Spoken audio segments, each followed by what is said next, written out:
மூன்றாம் உலகப் போர் ஆரம்பிக்க போகுதா? கரீபியன் கடல்ல அமெரிக்கா செஞ்ச வேலைய பார்த்தா உலகமே நடுங்குது. வெனிசுலா மேல அமெரிக்கா தொடர்ச்சியா குற்றச்சாட்டு வச்சுக்கிட்டே இருந்துச்சு.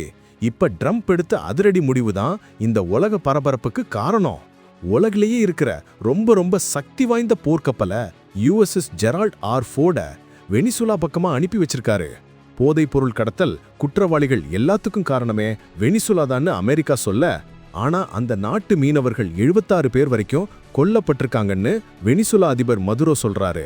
சர்வதேச விதியை அமெரிக்கா மீறிடுச்சு.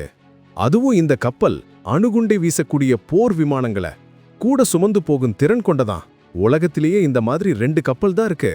அமெரிக்கா சொல்றது போதைப் பொருள் கடத்தல் தடுப்பு நடவடிக்கை. ஆனா வெனிசுலா அதிபர் மதுரோ கொல்லப்பட்டவர்கள் எல்லாம் மீனவர்கள், அவங்க கிட்ட ஆயுதமே இல்லைன்னு கடுமையான கண்டனம் தெரிவிச்சிருக்காரு.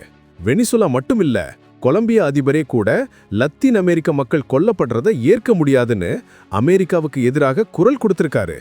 வெனிசுலாவுடனான வர்த்தகத்துக்கு 25% பொருளாதார தடை விதிக்கப்படும்னு ட்ரம்ப் ஏற்கனவே மிரட்டி வச்சிருந்த நிலையில இப்போ நேரடியா போர்க்கப்பல் அனுப்பியிருக்கிறது உலக நாடுகள் எல்லாத்தையும் உஷார்படுத்திருக்கு.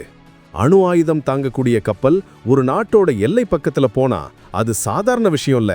இது ஒரு எச்சரிக்கையா இல்ல நிஜமாவே 3ஆம் உலகப் போருக்கு அச்சாரம் போடுறதா? உங்க கருத்து என்ன? கமெண்ட்ல சொல்லுங்க.